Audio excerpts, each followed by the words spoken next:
Good morning. The Board of Directors of HART, our meeting is now called to order. It is Thursday, August 18, 2016, and it is exactly 9 a.m. We will begin with public testimony, but we will be asking that the public testimony be on the agenda items not number 4, which is the Rail Operations Center substation. We're going to defer that till the end of the agenda, so we're going to ask that we take testimony at that time. So with that, I have Barbara Armitrott. Good morning, Barbara. Good morning. Barbara Armitrott, good morning, Board. I just wanted to mention also before we start about the memorial today for Mark Takai that's happening at the Capitol, because he helped Hawaii really well. And I wanted to thank you for being board chair of HART and helping us, because you know how things work in Washington and everything. And you have been amazing, because I've come to every HART meeting for the past 2-3 years. And thank you. Thank you, Barbara. Anyway, I want to reserve to talk after different agenda items depending on the presentation. So I just wanted to mention about Mark Takai. Thank you. Thank you. Thank you, Barbara. Anyone else wanting to testify? Yes, Mr. Hama, and state your name, even if we know who you are. Thank you, distinguished member of the HART. For the record, my name is Russell Homa. I retired from the state DOT, and I've been an advocate for the rail project since 1990 project as well. So I'm very familiar with this whole project. But I have an answer to the other problems that we've been facing. I know, in terms of a financial plan, and we have to come up with a recovery plan to the FTA as well. So in terms of, paying for the operation maintenance costs with the transit-oriented development, I know, as you know, there's a federal program under the Immigration Naturalization Services that former Congressman Patsy Mink was an advocate. It's the EB-5 green card investment, where in the state of Hawaii, it's usually like you invest $1 million into a project, and a foreigner can get a green card, a residency in the United States. And however, in the state of Hawaii, we have a special district, so they amended to $500,000. And I worked on this project 20 years ago when Patsy Mink was pushing forward for this. I'm very familiar with the EB-5 green card. Even when Governor Ben Kayatama was the governor, with Director of DBED, Seiji Naya, and Seiji Naya and myself were pushing for this green card investment. So in this whole alignment, if the state and the city works together, we can manage this whole alignment with the TOD, and we can get so much investors, especially from Asia. I know, like the Chinese are wanting to come in and invest in Hawaii as well. You've got the Japanese already here, the Koreans as well, and all these ASEAN countries that are looking up for Hawaii. They're all looking at opportunities to come to Hawaii in the United States. So, this green card investment program can advocate some of these good paying citizens to come to the United States or come to Hawaii and be a good corporate citizen as well. And then, they can invest in the Hawaii's infrastructure. In return, we'll give them a green card and live here. So I think this using this EB-5 program might be a good way of generating revenues for the state of Hawaii. That alone can pay for the operation maintenance costs. So I know that airports at duty-free shoppers, we did that, and it's a good record. And that alone, the duty-free shoppers used to pay for the whole airport's operation maintenance costs. Alone they generated close to about $300 million annually. So, that alone pays for the airport maintenance operation costs. Just one vendor, one source of supplier. So you might want to look into it. That's only one option that we have here. But other than that, going back to the Middle Street alignment with Council Member Ikaika Anderson has proposed a letter saying that maybe we should. That's a good idea, I think, because the mayor's been proposing that as well. And go to the Middle Street, put all the eggs in one basket until then we can ask for extension and get additional funding. And that might be a good approach there, at least because these numbers that we've been brought up, it's all speculated numbers. It hasn't happened yet. It's based on current interest rate, forecasted labor, projected labor costs, bill of materials, escalation costs as well. But those are all speculated numbers, and there's ways to means to cut the costs as well. So I think the HART board can look into those kind of avenues. Thank you, Mr. Thank you very Homa. much for letting me give me the opportunity to testify today. Thank you. Any questions of Mr. Homa? Thank you very much. Anyone else here to testify on agenda items not including 4 at this time, because agenda item 4 will be deferred? Not, thank you. Oh, Mr. Anthony. Yeah. Did you say 4 and 5 are excluded, Madam? The 4 is excluded. Just 4? Just 4 for now. Okay. We'll be coming back to it. We're deferring it to the end of the agenda. Okay. Madam Chair, members of the board, for the record, I'm Jim Anthony. I've been here before. Yes. Yes, you have, Mr. Anthony. I want, first of all, to address the substance of Resolution 2016-20, which is on the business paper for this morning. But before I address that directly, I want to make a broad statement about my sense of where the board is and where, to the extent that there is all that much public involvement. I think we're entering a cul-de-sac where you're about to make a couple of important decisions. One of them is on the matter of the CEO, and that's item 5 on this morning's agenda. Again, you will meet in executive session, so we as members of the public don't know what goes on there. And this is not a very leaky board, so it's always difficult to get information even if you try. On the resolution itself, I will offer only one suggestion. I don't know whether, I sense that it's probably too late to change the substance of the resolution, but it significantly, in my opinion, does not address opportunities that should be made available to the public to review. And I mean genuinely review. You know, a lot of what passes for transparency these days in government operations is not really transparency. I mean, it has become ritualized. You know, we come up here and we say our piece, and you say thank you very much for your testimony, and then life goes on. Well, on occasion, maybe members of a board such as this do take notice of what members of the public have to say, to the extent that any of them ever turn on. So what I would like to see in the resolution is some language that specifically addresses effective public participation in the making of the recovery plan.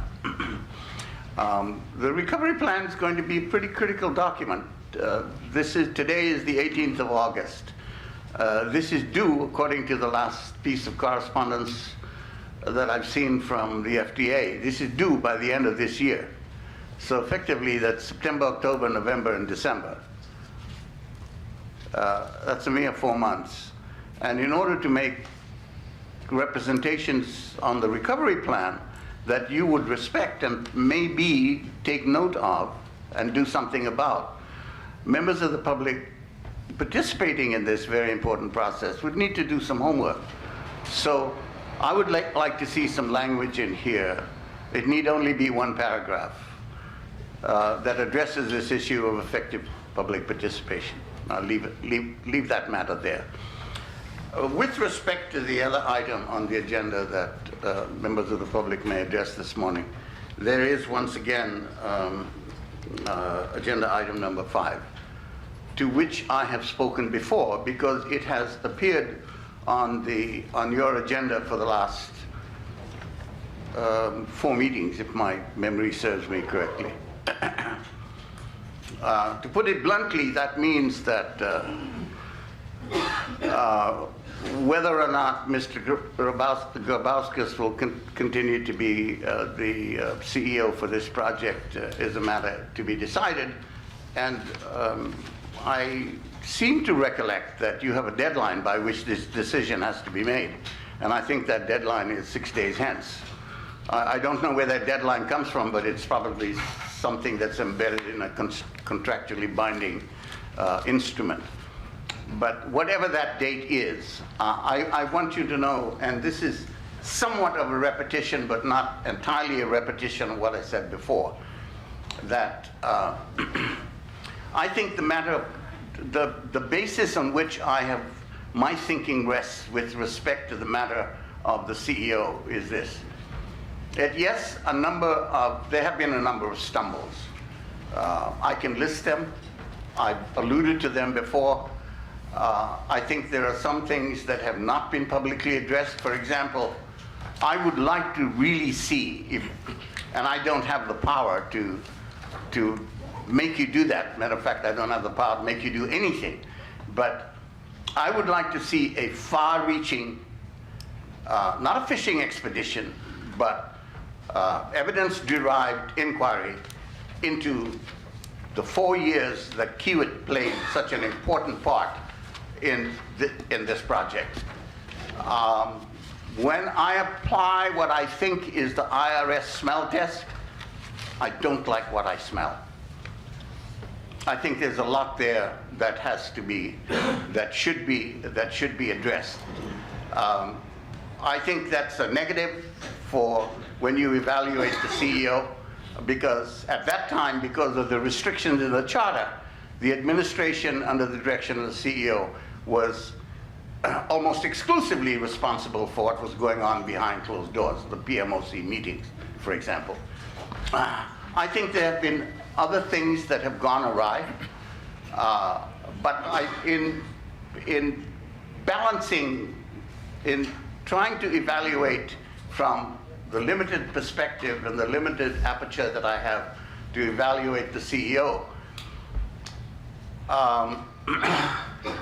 I think there have been fumbles. If he were perfect, I would be more suspicious than I am.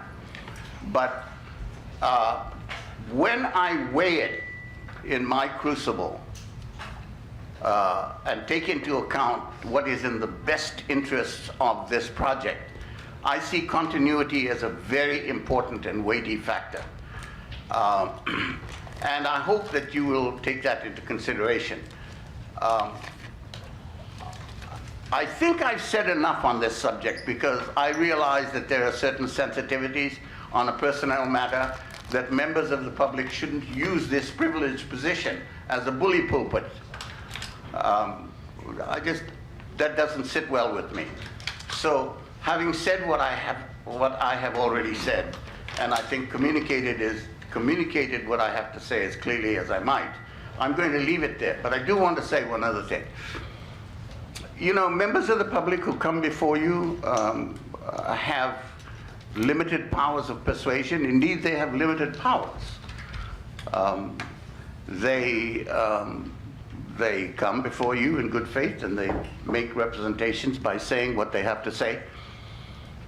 And then we get to a point, and most of you here are lawyers, and so that's one of the reasons why I raised this issue.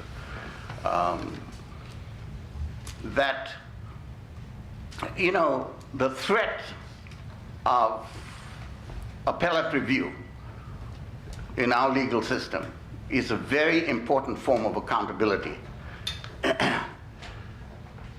Members of the public in these circumstances, over a matter that involves so much public money that this project involves, and considering it's important, not only to this, but to future generations, and considering also the implications that costs have for people's pockets, and considering my position that there are some public projects that we cannot afford not to have, can you imagine what our society would be like if we didn't have a community college system? I remember years ago talking to Dick Kosaki, who was my first political science teacher, and he told me the story of the community college system as a genuine thrust to equalize opportunity in Hawaii. Cost a lot of money and continues to cost a lot of money. There are other similar kinds of projects. This is that kind of project. None of us knows how well this project is going to work, but we need to see it completed. So when we, as a member of the public, when I get to the point, and that's the point that I am at now, I feel that I've exhausted my remedies at this level. This is not a Chapter 92 proceeding where if you make a decision, I can take it up on a contested case hearing. I really don't have that option. Matter of fact, I don't have those resources to do it well, but I do have one resource. And please do not misinterpret me when I disclose what I'm about to tell you. I have the right, and perhaps even the obligation, to raise certain matters that are pertinent to this project with the Inspector General. And I think that we may have reached a point where there are certain matters, using my position as a potential whistleblower, to say that there have been certain matters that have gone wrong with this project that bears investigation so that the public interest is served in a way that I think it ought to be served. All of the other remedies that we might have had, and they have been very limited, I think I have exhausted. I can't speak for anyone else since I appear here only on my own behalf. But you know, it only takes one. You know, sometimes I think I'm both foolish and excessively exuberant. But if I didn't have some faith in the system and some faith in exerting efforts to make it work, I would not be here. So, as a matter of professional courtesy, the way I play this game, I want to let you know that I have begun the process of invoking the assistance of the Inspector General in looking into certain matters concerning this project. I think that is timely, I think it is warranted, and I will try to make those representations to the Inspector General in the process that is well established. Thank you, Madam Chair. Thank you. Any questions of Dr. Anthony? Thank you very much, Dr. Thank you. Anthony. Anyone else wishing to speak on the agenda items, with the exception of 4, which we will defer to the end, and you'll have an opportunity then. If not, thank you very much. We'll move to agenda item 3, which is Resolution 2016-20, regarding the position of the Board of Directors of the Honolulu Authority of Rapid Transportation on City Council Resolution 16-169, relating to a council policy to suspend all council approvals for acquisition of real property by HART for Honolulu Rail Transit Project, pending the Federal Transit Administration's approval of a recovery plan. Members, if you remember, we've been briefed on this. We asked that Mr. Suki and Mr. Atta come back with some form of action to be taken by this board. And they have, as part of our packet, you will see that they've come up with a resolution for consideration. So with that, Mr. Suki. Well said, Chair. That was our intent, and we had met with the board's direction with council members. We met with seven of them so far, and we have a meeting with one more, and to educate, as the board directed, on the resolution that council had proposed, which is more stringent, I think, on how we can acquire properties for the entire route. And in those meetings, they had indicated, a couple of the council members, that they would like to see a board position, and they understood where we were coming from. And so I think this would be very, very helpful to the work we're doing for the project, if the board desires to move forward. And if there are any elements that, we did work with CORE on this, and this is how, what we think you said. So if there are any points you want to talk about, we're here to help go through it.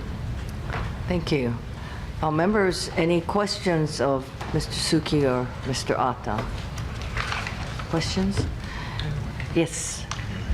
Director Honfombi. Thank you, Chair. So I'm looking specifically at paragraph 3 on the 3rd page, where it talks about written agreements that have been executed with landowners, and the landowner is amenable to completing the transaction. So I take it, if the board passes this resolution and it goes to the council, staff would have the backup support that would in fact support any of the clauses that are in the resolution. So the landowners are not saying we can't divulge the extent to which they have said to you, we would like to proceed with the acquisition.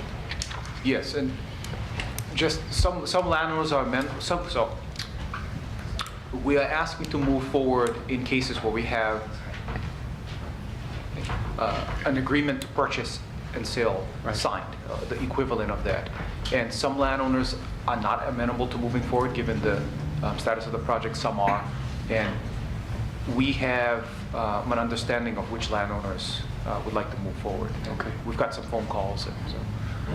Yeah, I just want to make sure if we make representations like this, that we're able to give factual basis for the representations when we appear before council. And it may Yes. be that there are, like you said, landowners on both sides of that issue, but we should be open and honest about the position. So thank you for that. Yes. Members, any other questions? Discussion? So just so that the public is clear, irrespective of what position we take, when it comes to eminent domain, it is still up to the city council as to whether they agree with us, correct?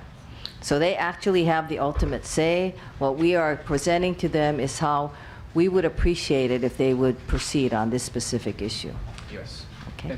And if I could just add Sure. that this covers 2 points, acquisitions that are without eminent domain and acquisitions that require eminent domain. And for the ones that require eminent domain, we're only talking about the ones where we have gotten or received approval from the board and council to move forward. And just for the public, it's for stuff past Middle Street, we won't file any more actions. For the stuff before Middle Street, we're hoping that council will allow us to file actions if necessary. Thank you. Members, any other questions? If not, I would like to entertain a motion to adopt the resolution 2016-20, which is part of our packet. May I have a motion to that effect? So moved. Second. And a second? Moved by Buzzy Hong and seconded by Damian Kim. Members, discussion. I have a question. Yes. So if we subsequently decide that we do need to proceed utilizing the power of eminent domain to acquire a property, east of Middle Street, what do we do? So as the section responsible for acquiring property, generally, this is not the position we'd like to be in. We'd like to have free Right. authority. But I think this is a compromise. But specifically to your point, if we do need eminent domain power in the future, Middle Street, if council adopts the resolution saying we're not going to allow that, then even if the board granted us the authority, we wouldn't be able to do it because council would have already said no. Right. And So, that's for the so ones we my need. question Yeah. has to do with, we're saying that we will not ask for eminent domain. So how do we undo that if in the future we decide that we do want to go before the council and ask for approval? You probably need to adopt another resol that. Okay, so it's within the board's discretion to do Yes, that? for the board's. Okay. I guess the point I was making is that there's 2 tiers of authority. One is we need the board's permission, and then we need council's permission, and then we're allowed to file the action. So there's a group that we already have those 2 permissions, and the position of the board now is not to file an action in court, although we have permission in court. And we're hoping that the council is consistent with that for east of Middle Street. Just to be clear, Member Matsumoto's question is addressed by provision number 7, where it says, "This resolution shall take effect immediately upon its adoption and shall terminate upon the adoption of a new policy resolution by the HART Yes. Board." So that, I think, addresses your Okay. concerns. Corporal. Then, while we stand on the proposed action, Do you anticipate that there's going to be any kind of adverse financial impact on your ability to negotiate fair and reasonable, dispositions of properties? Yes, there will be, because without the power of condemnation, there's no motivation sometimes to close the transaction. Right? And so, basically, this is a public project. And as a public agency acquiring land for a public project, for public service, all we allowed to pay is fair market value. So when we talk about negotiation, it's not a hard, what is the best price they can get. It's usually disagreement among the two experts, appraisers, about what fair market value is. Without the power of eminent domain, which is what most public projects have and use, we're in a position where, factually, we have some of these cases where closing is just not a priority. It's a priority for us, but not a priority for them. And so it pushes the value sometimes higher than fair market value, which makes it difficult because we need to justify for the FDA, for example, that this falls within the realm of fair market value. So it does push the money part of it, and it pushes the schedule part of it. Okay. Which is money. Schedule is money. Any other discussion? Morris, do you have something to say? I see you. You actually said the point that I was going to make previously, but on Member Yamamoto's comment, we do have specific things that need to happen in order for an acquisition to occur. One of the I guess obvious ones is current appraisals. With any delays, we end up having stale appraisals on all of the transactions that we stop. We have to restart the process from step one, and that's both costly and time-consuming. And so there's a lot of delays that are specific to each transaction that definitely will occur. We are actually in the process of trying to provide similar kind of specific information to the PMOC FDA, because they asked for this kind of analysis as well. But yes, I mean, there are very, very specific impacts to delaying any of the acquisitions. But again, in the issue of eminent domain, if City Council says we're not going to do it, there's nothing we can really do about it. So this is, I think, the board's recognition of the council's position and what flexibility that we can kind of ask them for within the context of their clear parameters, correct? Did you have a question? No, just a quick question. I remember in some of the earlier discussions that eminent domain was often used to clarify title and other issues. So, how does this affect things moving forward? So there are cases where we have what is called quote-unquote friendly condemnation, which helps clear title issues. It's easier for the judicial system to clear that and perfect that title than it is to go through some other process outside of that. And so we have a couple of those, and so we can't move forward on them past Middle Street, so that would be an issue. Any other comments?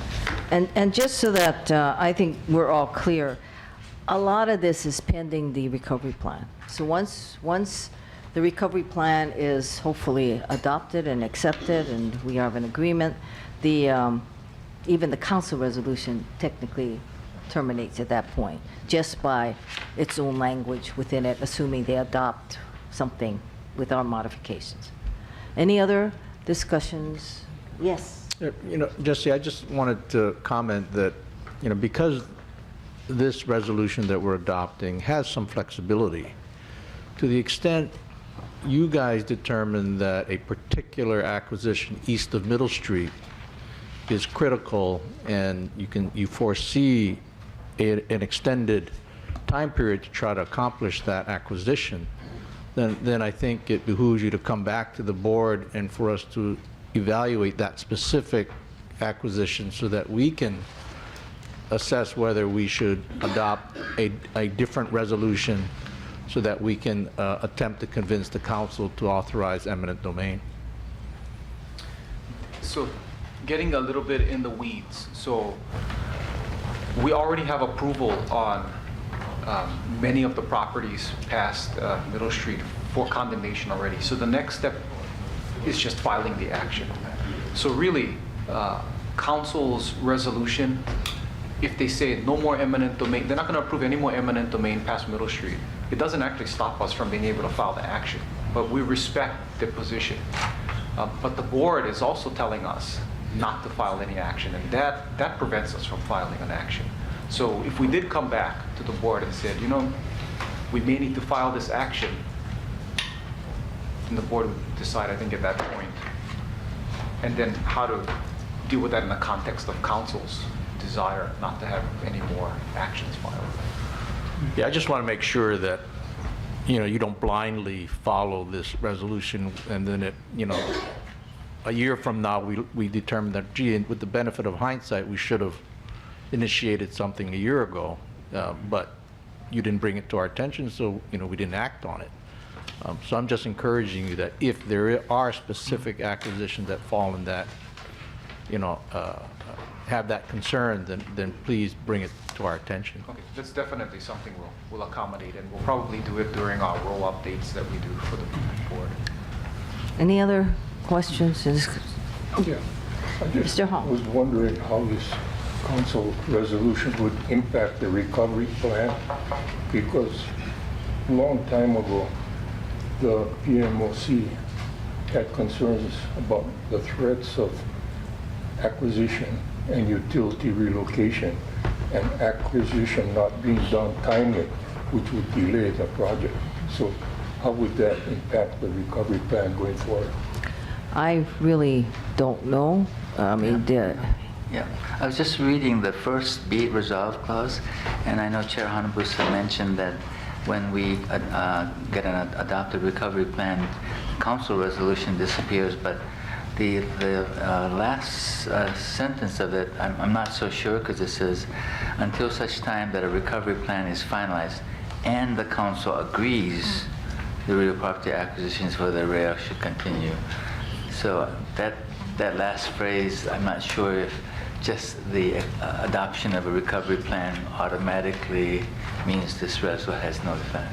well, I think technically, any recovery plan would require council agreement, simply because the FFGA is between the city and county of Honolulu and the federal government, and HART acts merely as an agent. So I don't see how it cannot cover that situation, but that's something that we would have to ask the staff when they speak to FTA on the recovery plan, and clarify that as you go to council.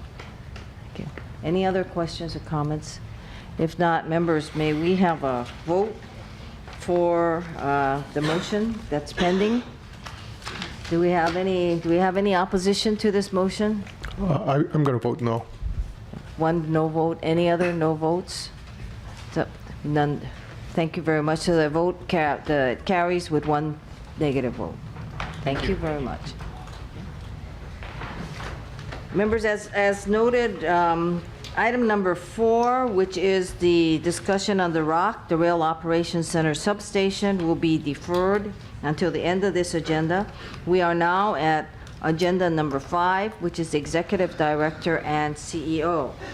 May I have a motion to enter into executive session on agenda number 5 pursuant to Hawaii Revised Statute Section 92-4 and subsection 92(5)(a)(4), and this is to consult with, I gotta read this whole thing, sorry. Consult with its attorneys on questions and issues pertaining to the board's powers, duties, privileges, immunities, and liabilities, and 92-5(a)(2) to consider the hire, evaluation, dismissal, or discipline of an officer or an employee, or if charges brought against the officer or an employee where consideration of matters affecting privacy will be involved, and 92-5(a)(2) to consider the hire, evaluation, dismissal, or discipline of an officer or an employee of charges brought against the officer or employee where consideration of matters affecting privacy will be involved, and HRS 92-5A8 to deliberate or make decision upon matters that require consideration of information that must be kept confidential pursuant to state or federal law or court order. So if you heard a couple of things twice, they're deliberate. Because the last time I said it was a mistake and I got admonished for that. So may I have a motion to that effect? Thank you, Mr. John Henry. Second by Michael Formby. Any discussion, members? Yes, none? And do I have unanimous consent on this? Yes. So we are in executive session.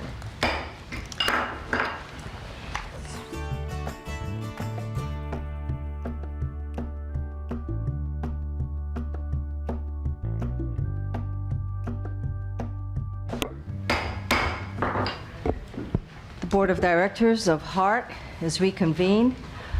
Members of the public, I'd like to summarize and report what has transpired in executive session. The board has accepted the resignation of Dan Grabowskis as Executive Director and Chief Executive Officer. Dan's last day in office is today, but his official separation date is October 17. The HART Board and Dan firmly believe in the rail project, and the HART Board continues to be committed to the completion of the 20-mile route to Ala Moana. The board is very thankful to Dan for all his years of dedicated service to the rail project. The project got off to a strong start because of his energy and enthusiasm, and we of course all wish him well. Dan has provided a statement that will be distributed after this meeting adjourns. In executive session, the HART Board also approved of an agreement between the HART Board as the appointing authority of the HART Executive Director and CEO and the City and County of Honolulu. We will be asking the city, through Mayor Caldwell, to temporarily assign Michael Formby as Acting Executive Director of HART. This temporary assignment is permitted by state statute, but requires the mayor's approval. I have not yet asked the mayor for permission for this assignment. I will try to meet with the mayor right after the board meeting to ask for his permission and to agree to the assignment and the agreement. If Mayor Caldwell agrees, Mike will immediately assume the position of Acting Executive Director of HART, and Mike will step down as a member of the board. He will serve until an interim or permanent Executive Director and CEO is appointed. Now we need to proceed with the further business regarding item 5. We'll defer that again. This is regarding item 5 and regarding the Executive Director and CEO. The board, I'm asking the board members to give me a motion to recruit, solicit interest from, screen, and negotiate with candidates for interim Executive Director and Chief Executive Officer and/or the Executive Director and Chief Executive Officer, and to form a permitted interacting group, also known as PIG, to recruit, solicit interest from, screen, and negotiate with candidates for interim Executive Director and Chief Executive Officer and/or an Executive Director and a Chief Executive Officer. In other words, we're looking for an interim person, and if we're lucky to get a permanent person, that's great.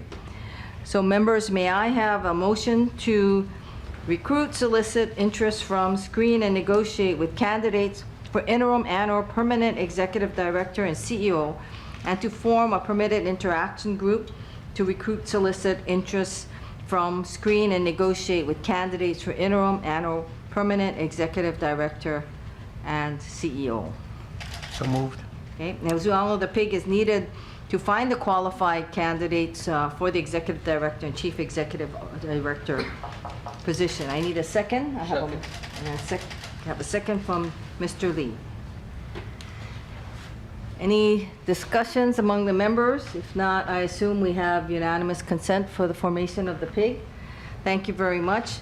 I will be appointing as the chair Colbert Matsumoto. Vice Chair of the PIG will be Damien Kim. Members will be Member Terry Lee, Terry Fujii, and Ford Fujigami.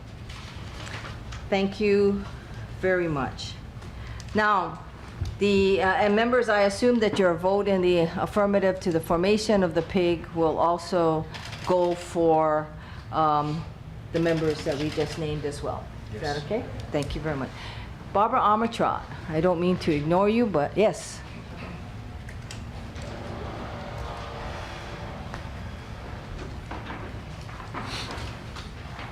Thank you, Barbara Armitage, for the record. I'm sure Mr. Formby will do a good job because he does a good job with DTS. Dan Grabowskis did do a good job, but it is time for different people. But that we're on Olelo, based that he gave his termination and that you didn't fire him, will he get that year's salary or he will not? He will get the conditions severance. of his agreement as employment contract, which is a severance. And in addition to that, we did execute a separation agreement with him. But in essence, it is governed by what you see in that. So he will agreement. get the extra Right. year. He will get. I just wanted to Right. make that for the thing. Okay, thank you very much. Thank you.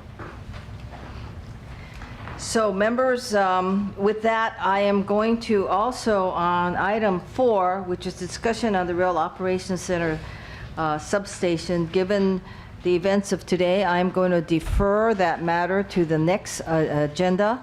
And I'm also going to ask that the staff expand that item to include the land ownership of the rock itself. In other words, where they are, not only with Hawaiian Electric, and as you all know from the information provided by the staff, there was a letter of June 20th, which raised the concerns of the fact that we did not have land ownership to transfer, whether it's at the rock or a DOT position, and also just where we are in terms of rock, because as you know, it is Hawaiian homelands.